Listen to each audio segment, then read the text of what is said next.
श्री ज्ञानदेव तुकाराम पंढरीनाथ भगवान की जय. मौली ज्ञानेश्वर महाराज जगद्गुरु संत तुकाराम महाराज जय. गुरु गंगागिरी महाराज जय. पादरामदास महाराज जय. गंगाधर महाराज जय. स्वामी समर्थ महाराज की जय. ब्रह्म चैतन्य महाराज की जय.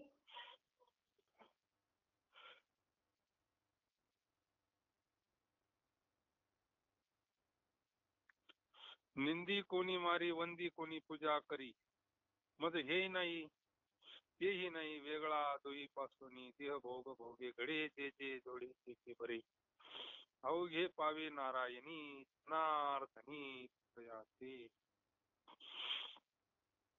महायोग पीठे तटे भीमरथ्या परम पुंडरीकाय दातुम मनींद्रे मागत तिष्ठान्तमानंद कंदम ब्रह्मलिंगम भजे पांडुरंगम. जयाचा जनी जन्म नामार्थ झाला जयानी सदा वासनामात केला जयाची मुखी सदा नाम कीर्ती नमस्कार माझा श्री ब्रह्म चैतन्य ध्यान मूलम गुरुमूर्ती पूजा मूलम गुरुपदम मोक्ष मूलम गुरुकृपा मस्तक हे पायावरी वारकरी संतांच्या नमो सद्गुरु तुकया ज्ञान दीपा नमो सद्गुरु सच्चिदानंद रूपा नमो सद्गुरु ज्या व्यक्तीशी आपण बोलत आहात त्यांनी आपला कॉल होल्डवर ठेवला. नमो सद्गुरु भास्करा पूर्ण कीर्ती जगदंबा माता की जय. मज हृदय सद्गुरु जे नेतारिलो हा संसार पुरो विशेषात्या धरो विवेकावरी निंदी कोणी मारी वंदी कोणी पूजा करी मज हेही नाही तेही नाही वेगळा दोही पासून ते भोग भोगकडे जे जे जोडे ते बरे अवघे पाजे नारायण जनार्दनी तुकयाची. जगद्गुरु तुकोबाराय या अभंगातून म्हणतात आमची कोणी निंदा करू कोणी आमचे वंदन करू कोणी पूजा करू आम्हाचा त्याच्यावर आम्ही त्याच्या पासून वेगळे आहोत. चरा वेगळा तुका होऊन वेगळा. जगद्गुरु तुकोबाराय ते हातीच अवस्थेत गेले ना. पाहे निगम कळा बोले विठ्ठल प्रसादे. जगद्गुरु तुकोबाराय देहात असताना देहापासून वेगळं होणं म्हणजे करोटीला सोडणं. देह सोडून नाही देह सोडल्यानंतरचा विषय नाही हीची विधीही बघूत संत त्याच अवस्थेत असतात. आपल्याला असं वाटतं फक्त डोळे दाखवून बसलं तर समाधी नाही का. संतांची समाधी संत नेहमी समाधीत असतात.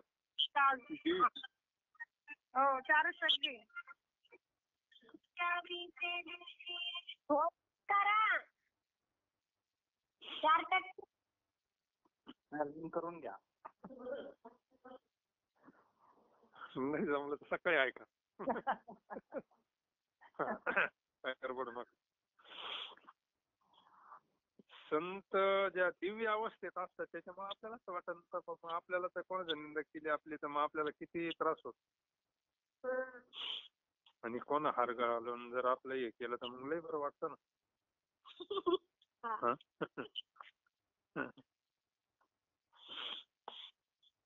जगद्गुरु तुकोबारायांवर प्रत्यक्ष ते प्रसंग आलेच ना. जगद्गुरु तुकोबारायांची काही नसताना चूक नसताना रामेश्वर शास्त्री, तो दुसरा कोणता त्यानं मारला होता तो मुंबाजी. मुंबाजी बुवा. काही चूक नव्हती तुकाराम महाराजांची काही, पण त्याला आपलं एक थोडं निमित्त काहीतरी नाही का, म्हैस सुटली होती न, त्याचं काय असेल थोडंफार मंदिराजवळ काहीतरी निमित्त नाही का. त्याला राग होता बा, याचं दुकान बंद पडलं होतं ना. कारण महाराज कीर्तन करायला लागले, त्याच्या कीर्तनाला कोणी जात नव्हतं ना, तो राग होता.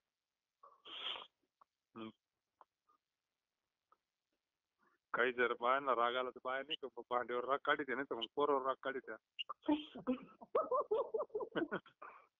तसं त्यानं मग म्हैस सुटल्याचं निमित्त महाराजांना मारलं होतं, त्याच्यातली काठी काढून.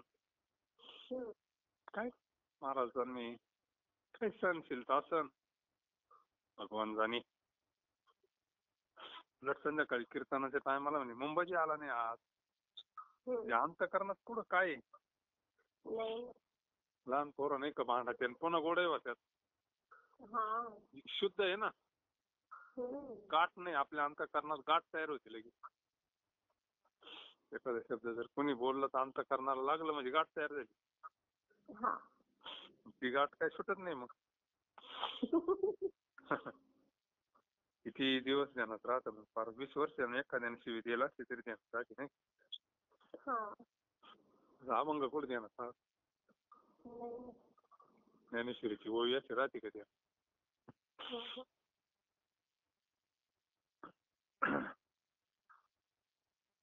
निंदी कोणी मारी, उलट म्हणले निंदकाचे घर असावे शेजारी.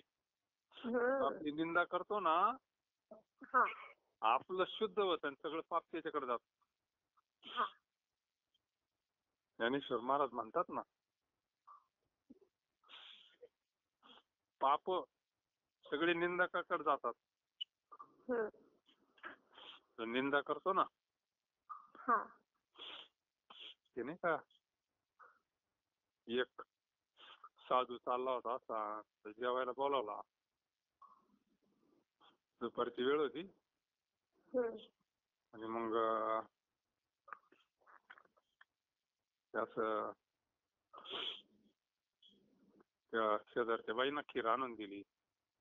महाराज आले म्हणले, ती खीर जास्त रस्त्याने घेऊन आली ना इकडं, वरून एक घार चालली होती. घारीच्या तोंडात साप होता आणि नेमकं ते त्याच्या, आता ते साप घाबरल्यामुळं त्याच्या विष त्या ती बाई चालली होती ना त्या खिरीच्या भांड्यात पडलं. आणि नेमकं त्या साधूच्या खाण्यात गेलं ना तो किरण, ते सगळं जेवण. आता ते विष खाली साधू जगन का? आता एवढी मोठं पाप घडलं, आता हे कोणाच्या नावावर लिहित.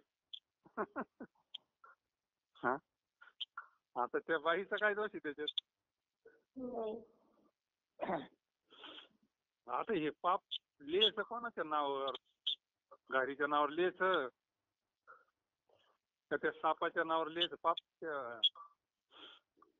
याला सुद्धा यमधर्माचे जे खालचे असतात ना हाताखाली, ते म्हणजे आता हे पाप नेमकं लिहायचं कोणाच्या नावावर? हा, आता त्या सापाचा काय दोष आहे? त्या घारीनं धरेल होतं त्याच म्हणून त्याचे कोण हे झाले. हा, तिचं भक्ष आहे ना ते, तिचा काय दोष आहे म्हणली, तिचं खाणं तिथे. आता पाप तर झालंय, पण पाप लिहायचं कोणाच्या नावावर? आता त्या बाईचा तरी काय दोष आहे? तिला माहिती नाही, ती डोक्यावर घेऊन येत होती ना, वरून ते विष पडलं. मग आता हे फिरत फिरत पाप लिहायचं कोणाच्या नावावर? त्यांना कळानं ते आले गावात तपास करीत करीत. आणि 2-3 बाया मग चालली होती निंदा करायचं काम. त्या बाईला काही कळत नाही का बा, साधूला काय लाच करायचं बा, निंदा करीत होती. त्या दोघींच्या नावाला टाकायचे पाप.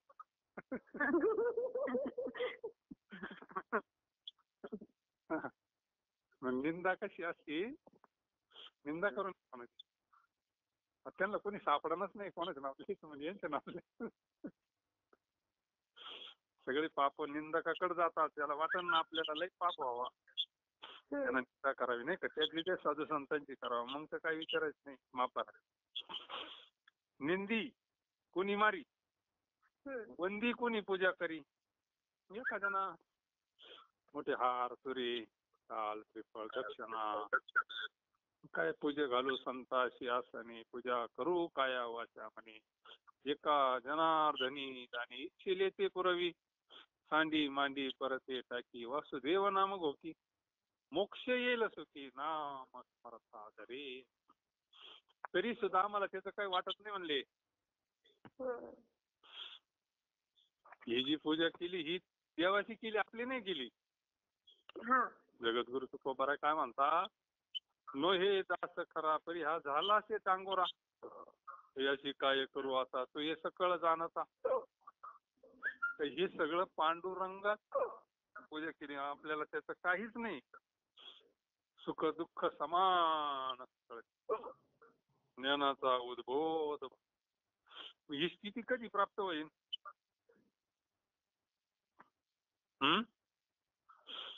ही स्थिती प्राप्त कधी होईल? निंदी कोणी मारी, वंदी कोणी पूजा करी, मज हेही नाही मज तेही नाही, वेगळा दुई पासून. हे धर्म कोणाचे? देह. हा, हे सुख दुःख मान अपमान हे काही स्थूल द्यायचे धर्म आहे, काही सूक्ष्म द्यायचे. पण जगद्गुरु तुकोबाराय म्हणतात आम्ही क्षरा वेगळा, क्षर आणि अक्षर याच्यापासून वेगळं झालो. तुका होऊन वेगळा, ही साक्षी. जस बाजरीचा भाकरीचा पापुडा चिटकतही नाही सोडीतही नाही, तस याच्यापासून वेगळी झाली ती. ते बुद्धी नष्ट झाली, ते भाव नष्ट झाला तरच ही गोष्ट शक्य. अन्यथा शक्य नाही, अन्यथा चटका बसणारच ना. हा, कमळासारखं जीवन. पक्षी अंगणी उतरते ते का गुंतून राहत, ते वर्तत दिसती ती ही ना माझ्या ठाई, मी तयाच्या हृदय समग्र असते. ते दिसतात फक्त देहात, पण ते देहाला चिटकलेले नसतात. ती देहाला माझं म्हणत नाही ते. म्हणून आमची कोणी निंदा करो, अगर आम्हाला कोणी मारो. ज्या व्यक्तीशी आपण बोलत आहात त्यांनी आपला कॉल होल्ड वर ठेवला आहे. कोणी आमचे वंदन करोत, अगर कोणी आमची पूजा करोत. म्हणजे सम झाले, सम. याचा अर्थ काय? त्यांना काही आज असं काही जाणीव होत नाही अंतःकरणाला, असं नाही. सम झालं, समान झालं सगळं. हे देहाचे सगळे धर्म आहे ना. आत्म्याचा धर्म आहे का हा? आत्म्याला सुख दुःख होतंय का? आत्म्याच्या ठिकाणी मान अपमान मृत्यू जन्म काहीच नाही. आत्मा हा सच्चिदानंद स्वरूपी. ते म्हणजे ना, मी वासुदेव तत्वता. आता मी वासुदेव स्वरूप झालोय ना. वासुदेवाला काय होत? शिशुपालनाचा किती शस्त्र अस्त्र असे करून टाकले भगवान श्रीकृष्णाला. त्यावेळेस काहीच होईना भगवंताचं. ते काय आपल्यासारखं आहे का? दिव्य आहे ना. ते स्वरूप झाली, वासुदेव स्वरूप झाली जगद्गुरु तुकोबाराय. मी वासुदेव तत्वता, तत्व स्वरूप झाल्यामुळं आमची कोणी निंदा करो नाही तर काय करो, आम्हाला काही त्याचा परिणाम होत नाही. कारण माझं हेही नाही आणि तेही नाही, वेगळा तो. माझं म्हणतच नाही ना देवाला. पूजा कोणाची आहे? देवाची. निंदा कोणाची? देवाची. वंदी कोण? देव. हे देश यांचा संबंधच सुटल्यावर यांच्यावर काय परिणाम होणार आहे?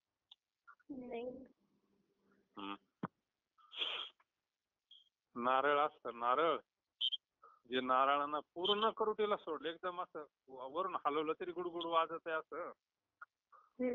वरून नारळाला हाताने हल्लं तरी खोबऱ्याला लागत का? नाही. तसं झालं जगद्गुरु तुकोबा. म्हणजे याला जीवनमुक्त अवस्था म्हणतात. विहित विधी भोगू दशा.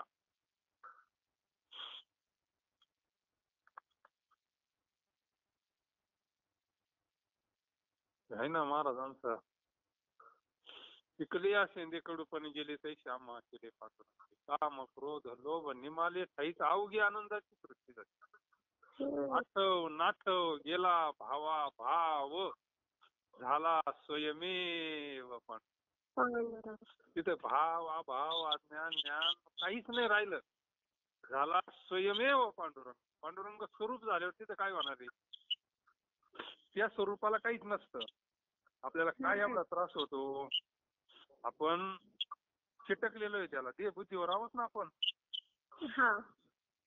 एखाद्यानं पाहिलं तरी आपल्याकडे काय पाहतो असं येड्यावर किती आपण किती आपण याच्यावर. मला पाहिल्याचे दुःख नाही व दुसऱ्याचे सुखही नाही.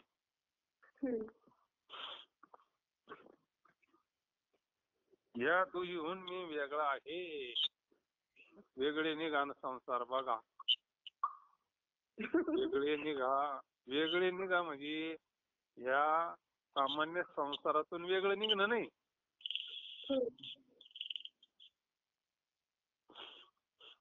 मायामध्ये जे फाटलेला आहे ना, मी आणि माझं, मी आणि माझं,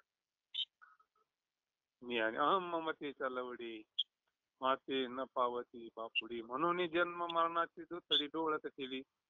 मी आणि माझं आहे ना. त्रिकुट कोसल्याने घर सायाची केले, दोन्ही दारे लिंपोनिया कोंड कोंडू मेले.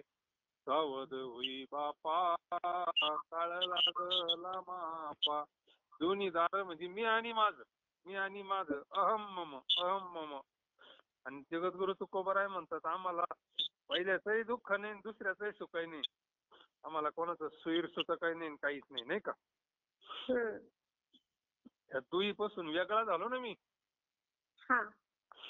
हे याचा अर्थ जीवदशा संपली, शिवदशा प्राप्त झाली, शिवस्वरूप झाले. काहीच नाही राहिलं तिथं, पूर्ण ब्रह्मरूप झाले. का म्हणे आम्ही झालो अग्निरूप, लागो निधी पाप. म्हणजे हे धर्मच संपले पाप पुण्याचे. तिथं काय पापन पुण्य त्यांना, त्यांचं नाव घेतलं तरी, आता नामस्मरण केलं तरी पुण्य होतंय. तुकाराम तुकाराम नाम घेता कापेयम, धन्य तुकोबा समर्थ जेने केला हा. तात्पर्य सोडलं याला काय म्हणतात? ते तादात्म्य सुटणं, देहबुद्धी नष्ट होणं. सोप्या भाषेत, शास्त्राची भाषा लय अवघड आहे, आपल्याला कळत नाही.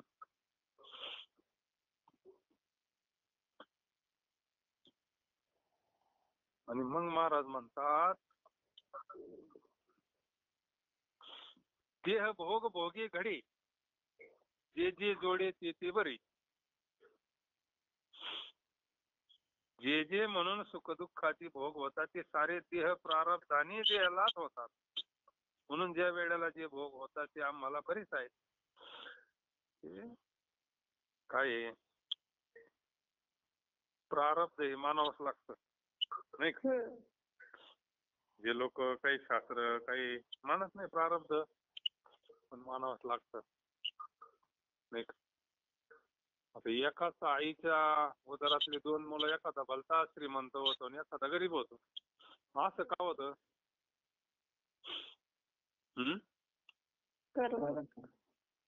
हा, आपण म्हणतो काय त्याच्या नशिबात नव्हतं, नाही का? आता हेच आताच उदाहरण, मोदी किती उंच पदाला आहे त्याचा भाऊ, भाऊ अजून हा. मोदीच भाऊ आहे ना अजून. आता वाढदिवस शुभेच्छा दिल्या ना त्याला. आता एकाच आईची लेकर आहे ना. हा. आहे का दोन्ही सारखी? नाही. का बरं? प्रारब्ध. हा, त्याला प्रारब्ध म्हणतात. त्याला आपण गावठी भाषेत म्हणतो नशीब. हा, ज्याचं त्याचं नशीब आहे बाबा, भाग्य आहे ज्याचं त्याचं. म्हणजे प्रारब्ध हे मानावंच लागतं. मग हे आपल्याला सुखदुःखाचे भोग जे होतात ना, प्रारब्धामुळे होतात. हा. प्रारब्ध कशामुळे होतं? प्रारब्ध काय? कर्म. कर्म कशामुळे होतं? पाप. पाप कशामुळे होतं? इच्छा. इच्छा कशामुळे होती?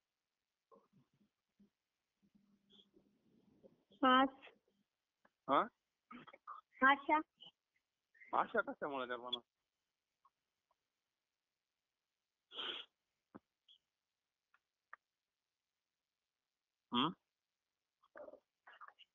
अज्ञानामुळं. हे सगळं अज्ञानामुळे होत. या सगळ्याला कारण आहे स्वस्वरूपाचं अज्ञान. स्वस्वरूपाच्या अज्ञानानं पाप निर्माण होतं, कर्म तयार होतं, त्याचं थोडं प्रारब्ध तयार होतं.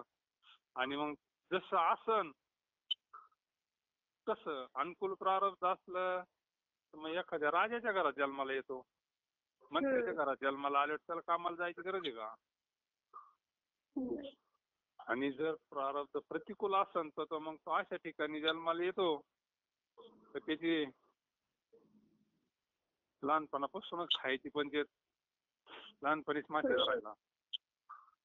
धरायला, पाखरं आणायला, हे प्रारब्धाची जोड असते सुख दुःखाला. कारण काय आहे? प्रारब्ध. जे जे म्हणून सुख दुःखादी भोग होतात ते सारे देह प्रारब्धाने देहालाच होतात. प्रारब्ध हे देहाचं आहे. प्रारब्धाची गती देहावर चालते, आतल्या वस्तूवर चालत नाही बरं. म्हणून आता हे वेगळे झाले. आत्मस्वरूपाच्या ठिकाणी काय करतं प्रारब्ध? हे जे असतात ना ग्रह, यांचं कुठपर्यंत चालतंय? शरीरापर्यंत. शरीराच्या पलीकडे काय चालत नाही. म्हणून संत हे देह तादात्म्य सुटल्यामुळे त्याच्यावर त्यांचा परिणाम होत नाही. जे जे म्हणून सुखदुःखादी भोग होतात ते सारे देह प्रारब्धाने देहालाच होतात. म्हणून या वेळेला जे भोग होतात ते आम्हाला बरेच आहेत. संत सुखदुःख प्रारब्धावर टाकतात. ते म्हणले का काही? ते म्हणले बरे झाले देवा, निघाले दिवाळी. बरी दुर्दशा पिढा गेली, बैल मिली, बरं झालं म्हणले उलट.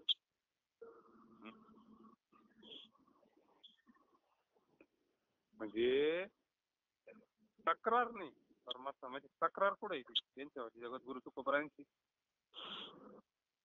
म्हणून सगळ्याला कारण काय? कोणी निंदी कोणी मारी, वंदी कोणी पूजा करी, मग हे नाही ते नाही, वेगळा दोही पासून देह भोग भोगे घडी, जे जे जोडी ते ते बरे, अवघे पावे नारायणी जनार्दनी कृपयाचे. शेवटच्या चरणात काय म्हणतात? आता प्रारब्ध हे आपणही मानतो, पण आपण पुढं मानतो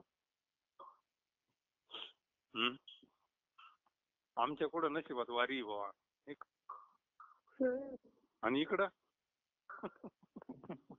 म्हणजे तिकडं म्हणतो आमच्या कुठं नशिबात आहे बाबा, नाही का? आणि इकडं म्हणतो का असं कधी? इकडं म्हणतो नाही केलं तर काही कोणी खायला देईन का? पडली तर पाच काशीला जातो. म्हणजे प्रारब्ध सगळं प्रत्येक जण मानतो, पण सोयीनुसार मानित होतो, आपल्या स्वार्थानुसार.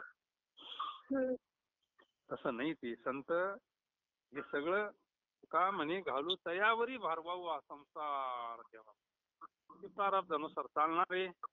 पण परमार्थ बाकी त्यांनी तळमळी न केला ना अट्टहास केला ना, रात्रंदिवस आम्हा युद्धाचा प्रसंग.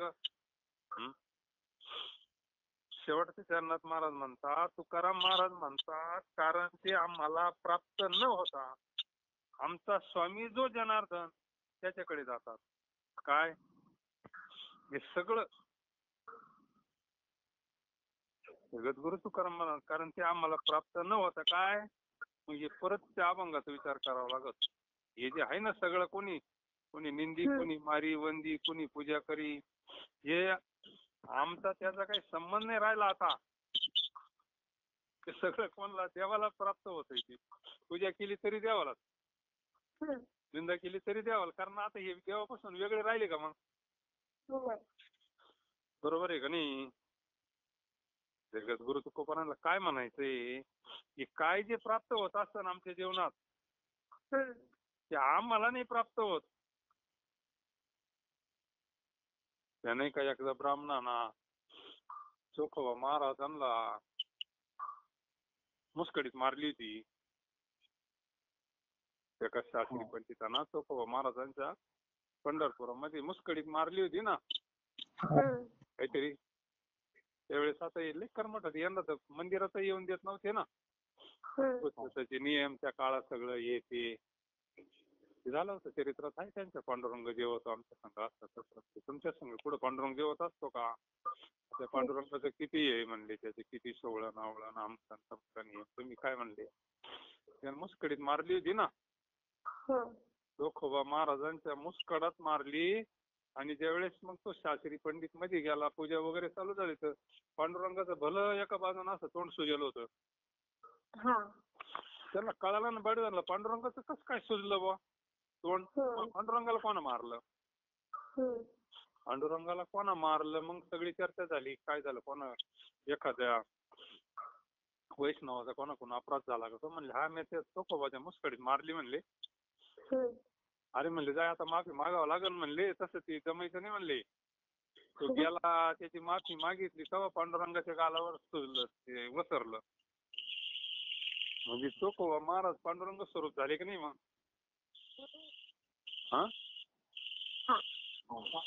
चोखोबा महाराज इथं काय म्हणलंय तिने, आम्ही वेगळे राहिलोच नाही त्याच्यापासून, कारण ते आम्हाला प्राप्त नव्हता आमचा स्वामी जो जनार्दन त्याच्याकडे. आता कबीर महाराजांचं ताचं उदाहरण आहे ना. कबीर महाराज, कबीराची मागे शेलेविनी. कबीर महाराज भगवंताचं नामस्मरण करता करता शेले विकायचे ना, विनायचे ना. आणि शेले विणता विणता समाधी लागायची त्यांना. आणि मग आई यायची, अरे हे काम धंदा करीत नाही, कोण आपलं बाजारात कोण काय करीन, त्याला मारायची. मग काठी राहायची त्या हाताची, पाठी जोरात काठी हाणायची ना. देवाला वाटलं माया भजनामध्ये हा देवाला विसरतोय, कर्माला विसरतोय. आणि आई त्याला मारिती ना.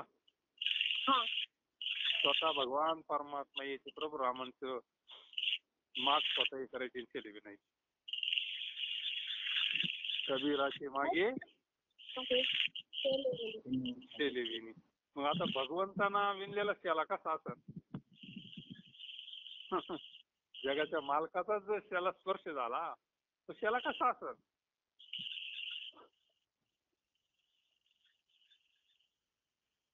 आमचा स्वामी जो जनार्दन आहे त्याच्याकडे जात हे सगळं जगद्गुरु तुकोबाराय म्हणतात. जगाचा स्वामी शेला विणतोय, ते विकायला घेऊन जायचं, बाजारात करून आणायचं ना. ग्रस्ती कबीर महाराज त्यांनी काय असं ग्रस्त आश्रमाचा स्वीकार केला, कोणाकडे हात प्रस्तावायचे काम नाही ना, कर्मयोग. आणि मग गेले बाजारात. आता तो शाला पाहिल्यावर गिऱ्हाईकच कुठे थांबत आहे? भगवंताचा स्पर्श झालेला असं वाटतं नाही घ्यायचे, आपले ऐकतच नाही. ज्याच्याकडं 500 रुपये त्याला असं वाटायचे 5,000चा असन. काय आवाज येतो रे? फोन म्यूट करा सगळ्यांनी.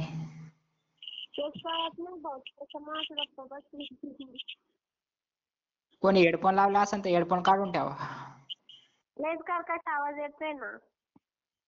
एखाद्याकडे समजा 1000 रुपये असले त्याला असं वाटायचं याची किंमत असेल 10,000. गिऱ्हाईक थांबा ना. पण यांना काय नाही. त्यांची काय बसले भजन करीत बाजारात संध्याकाळ झाली गिऱ्हाईकच नाही ना.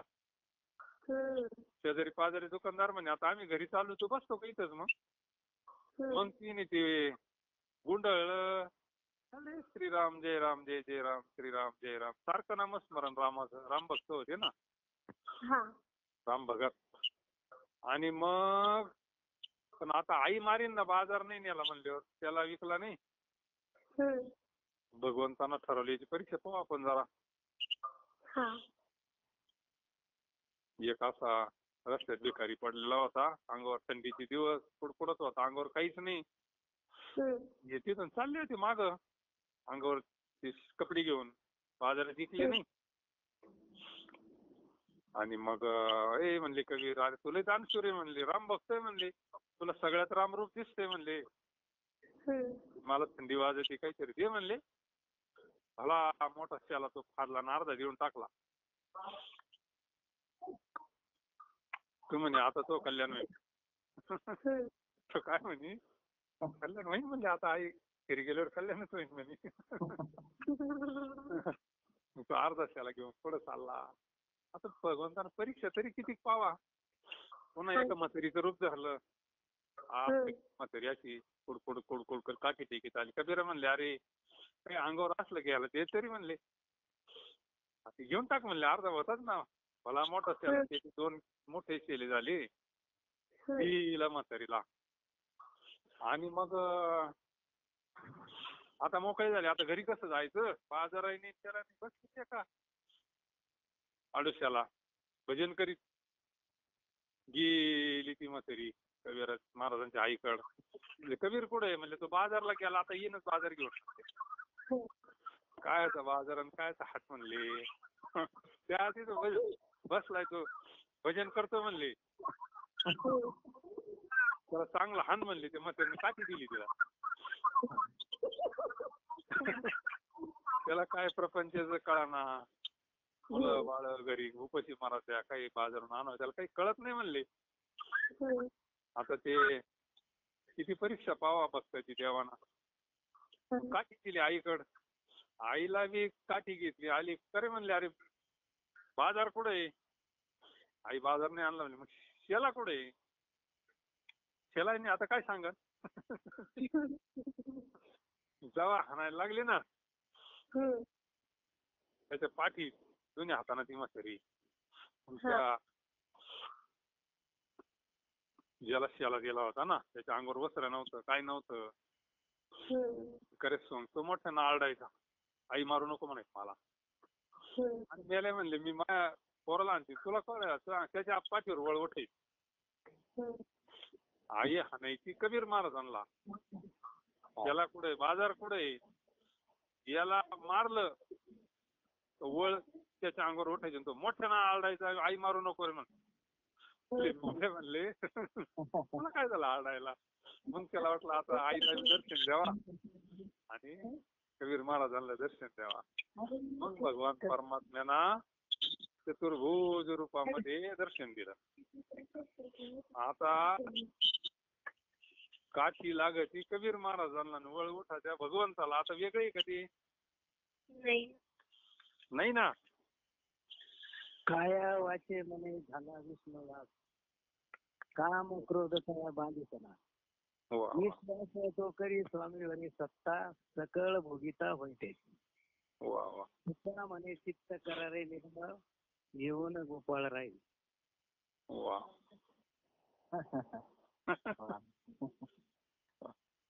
साहेबर मामा आहे काय. वा पारायण चालू आहे. वा ती शक्ती प्रकट झाली ना. मध्ये जी शक्ती होती ना संतांच्या करताना ती प्रकट हो जागी होत असती.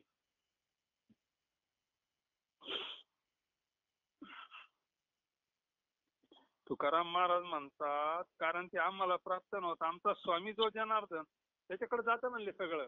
त्याच्यामुळे आम्हाला काय सोयीर नाही सुतक नाही सुख नाही दुःख नाही काहीच नाही. विश्वास तो करी संतोरी सत्ता. निंदी कोणी मारी, वंदी कोणी पूजा करी. हेही नाही तेही नाही, वेगळा दोहीपासून देव भोग घडी, भोगे घडी जे जे जोडे ते. तिथं काय हे नसतं. संतांच्या ठिकाणी काहीच निसंग होता. ते निसंग, निसंग शब्द आहे त्याला, निसंग. कशाचाच त्याच्यावर आघाता वेगळा अशी हा ठाव निराळा.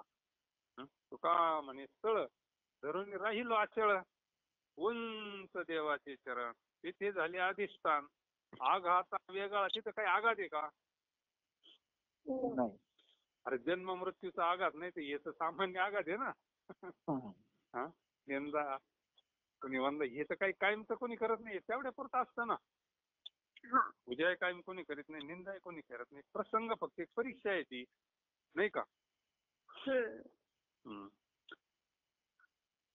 का असं झालं तर त्याच्या पुढच्या अभंगात त्याचं उत्तरच आलंय. जनविजन झाले आम्हा विठ्ठल नामा आहे तिकडे माप बाय, विठ्ठल आहे रखुमाई. जनवट पट्टन एक भाव, अवघा ठाव सरता झाला. आठव नाही सुख दुःख नाचे सुख कौतुके. काही काही अभंग असे सलगे एकमेकाचा संबंध आहे त्याच्यावाला. का आम्हाला सुख दुःख काही होत नाही? हा, आई लहान मुलाला काही सुख दुःख होऊन देते, ऊन लागून देते का? ते म्हणतं का आता मला पाऊस पाणी नाही, माझ्या जेवणाची काय अवस्था होईल? लहान बालक पाऊस चालू आहे आता कसं होईल बा? त्याची चिंता कोणाला आहे? आपली चिंता कोणाला आहे?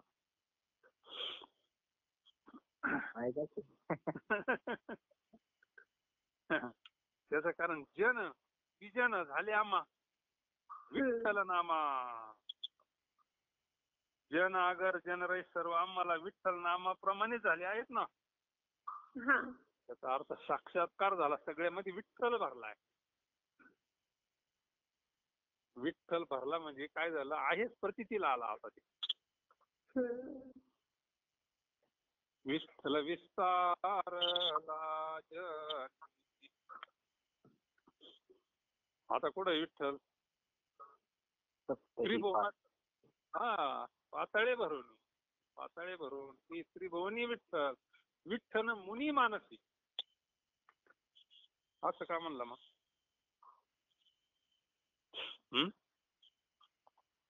विठ्ठल मुनी मानसी. हा म्हणजे काय? मनच विठ्ठल झाला. जगद्गुरु तुकोबारायांची स्थिती आहे ती. जगद्गुरु व तुकोबारायांच्या अंतःकरणातच विठ्ठल झाला ना आता. मुनी मानसी, आता ती मुनीची आहे ना, त्यांच्या मनात विठ्ठल आहे आता. मन हे राम झाली. मन राहिलं का आता? नाही. जगद्गुरु तुकोबारायांचं मनच राम झालं.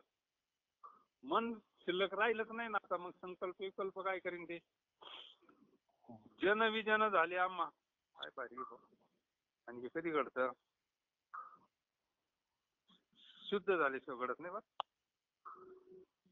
शुद्ध जन विजन झाले आम्हा. आता आपला अभंग पाहिलं ना आपण, विष्णुमय जग. रामकृष्ण परमहंस पोरगी पाहायला गेली होती, सोयरीक पाहायला. आता पूर्वी संस्कार होते ना, अजूनही बी आहेत संस्कार. पुढे गेलं म्हणजे मोठ्यांच्या पाया पडायचं. मग पाहुणे पाहायला आली, ती मुलगी आली. ती मुलगी पाहिल्यानंतर ती सगळ्यांचं दर्शन घेतलं ना त्या मुलीना. रामकृष्ण परमहंसांनी सगळ्यांचं दर्शन घेतलं त्या पोरी सगळं. काय स्थिती असन? स्थिती काय असन रामकृष्ण परमहंसांची? जन विजन झाले आम्हा. हा, म्हणणं वेगळं. आणि अनुभव महत्वाचा आहे, अनुभव. जन आगर जन रै सर्व आम्हाला विठ्ठल नामाप्रमाणे झाले आहे. आम्हाला सगळं विठ्ठल माय बाप चुलता, विठ्ठल विन चाड नाही होता. का म्हणे आता नाही दुसरे, विठ्ठला ते दिव. सगळंच विठ्ठल. आता आता विठ्ठल सोडून या जगात दुसरं नातं नाही, गोतं नाही, वस्तू नाही, काही नाही. पाहे तिकडे माय बाप, विठ्ठला ही रखुमाई.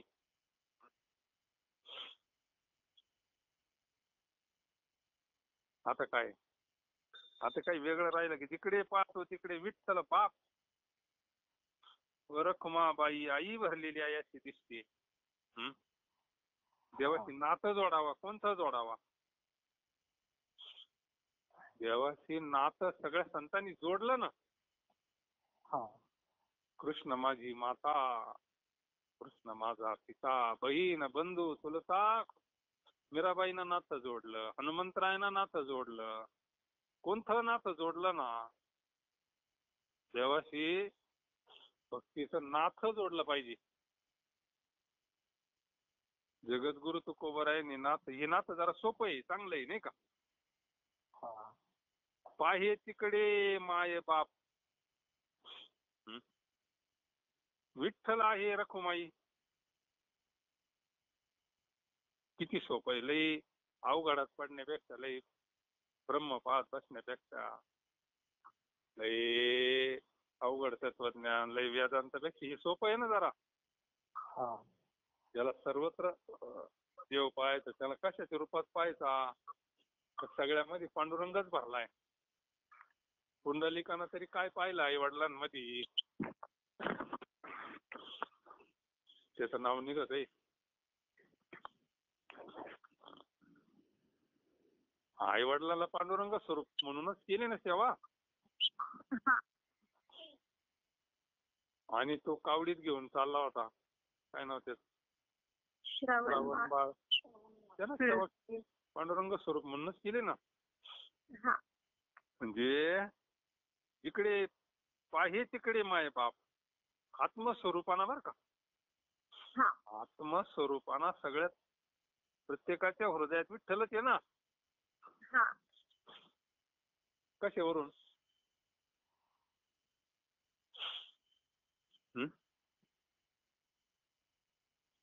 महाराजांनी त्याला उत्तर दिलं ना. चाले हे शरीर कोणाची असते, कोण बोलवितो हरिविन. हे कवी ऐकवी हा. हे जनविजन झाले आम्हा. म्हणजे आता काहीच नाही राहिलं ना, वेगळं काही दिसत नाही. त्याच्यामुळे निंदा, स्तुती, मान, काही सुख दुःख वेगळं जर दिसतच नाही काही, चष्मा बदलला ना आता. विठ्ठलच दिसायला लागला कशातही. जनविजन झाले आम्हा विठ्ठल नामाप्रमाणे. पाहे तिकडे मा बाप माय, विठ्ठल आहे रखुमाई. वनपट्टन एक भाव अवघा, भाव सरता झाला. म्हणजे ना, वृक्षवल्ली आम्हा सोयरी वनचेरी, पक्षी स्वसरी आळे. पक्षी गायला लागल्या तरी भजनच ऐकू येतं म्हणते. आता त्यांच्या तर विठ्ठलच आहे ना. पाखरं राखायला ठेवलं होतं आणि एक जणांना तुकाराम महाराजांना, तुला वाटा देईन म्हणले, मी जरा गावाला चाललोय वारीला. वारीला म्हणजे दुसऱ्या देवालाच गेला होता तो, काशी बिशीला गेला असत. त्या काळात पायी पायी जात होते ना. ते म्हणले मग काय नाहीतरी इंद्रायणीच्या कडाला बस येतो इथं, माळ्यावर बस म्हणले नाही का. वाजरेने त्यांना मग पाण्याची सोय केली. आणि प्यायला लांब जायला नको, तिथंच भजन करायचं त्याच्या भजनात. आणि ती सोय तिकडं. काय पाहिलं त्याच्यामध्ये? वनपट्टन एक भाव अवघा ठाव सरता झाला. वन असो अगर असो, आमच्यामध्ये तत्वसंबंधी एकच भाव आहे. सर्व ठिकाणी योग्य असे पांडुरंग स्वरूप वाचते.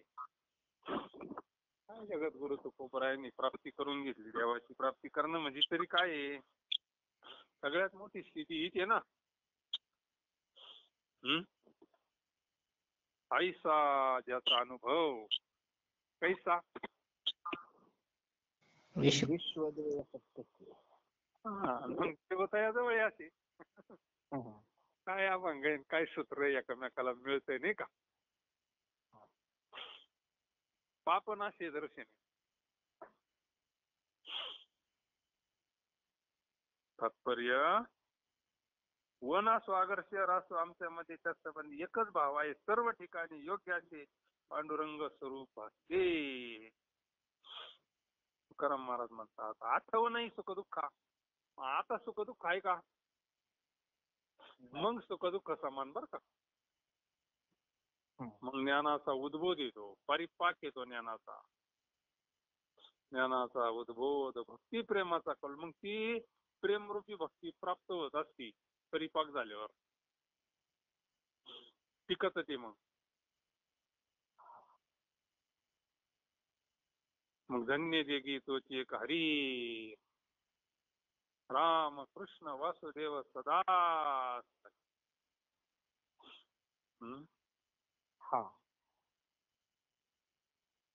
जे अपपर भाव नष्ट होतो, आज्ञा नष्ट होत, मोह नष्ट होतो, ममता नष्ट होती, लोभ नष्ट होतो.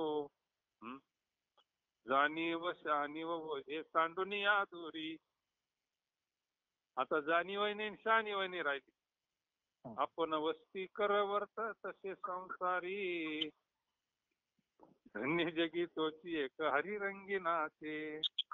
राम कृष्ण वासुदेव सदा स्मरे वाचे. ही स्थिती झाली जगद्गुरु तुकोबरायांची. आठव नाही सुख दुःखा नाचे तुका कौतुके. नाचे धन्य जगी तोच एक हरिरंग. ते धन्य आहे. मग तुकाराम महाराज म्हणतात आम्ही या ऐक्य भावाच्या आनंद. आता काला झाला एक झाले ना आता. ऐक्य भाव म्हणजे आता खरा जीव शिवाचा काला झाला. आणि काला कोण करत?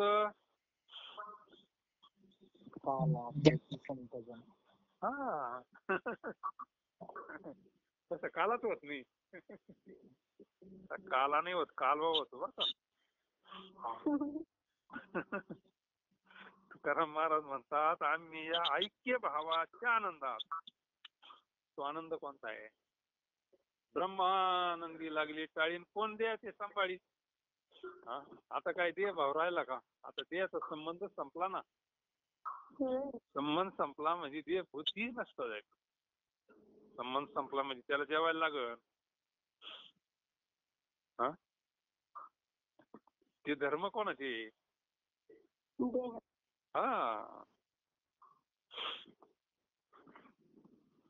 कौतुक आणि आनंदात नाचतो. यामुळे आमची चित्त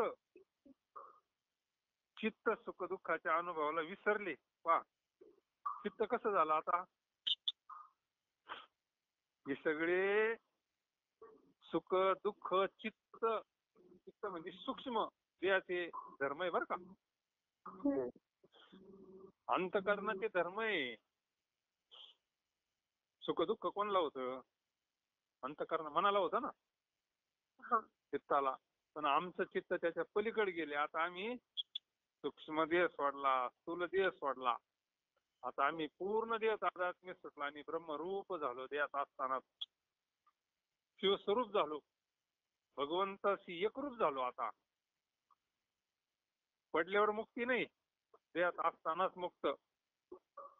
याच दिही याच डोळान भोगू मुक्तीचा. आणि ते सुख भोगण्याकरता आपल्याला हे शरीर दिलं बरं का देवानं. काही कळेना त्याला आपल्याला अनुभव आला म्हणून आपण ती महाराजांची भाषा कळती आपल्याला निदान नाही का. प्रत्येकाला त्याचा अनुभव आलेला असतो थोड्याफार प्रमाणात. आनंद वारीत म्हणा, चिंतनानं म्हणा, सत्संगात म्हणा, प्रत्येकावरती कृपा झालेली असती. तो आनंद प्रत्येकाला फक्त कायम त्याच्यात राहून देत नाही माया नाही का. माया म्हणजे संकल्प विकल्प. त्या आनंदात असलं का अचानक मनात काहीतरी आलं, मन संकल्प विकल्प करायला लागलं का संपला आनंद.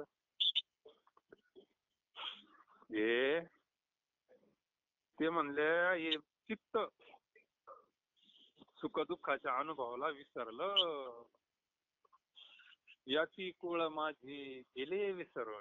श्रीरंगा वाचनी आणून हा किती शिकवाल मज वेळ वेळा मी तया गोवळा. जास्त भोग भोगणे माते नाही चाड. जास्त भोग कोणाचे देहाचे भोगे ते जास्त भोग.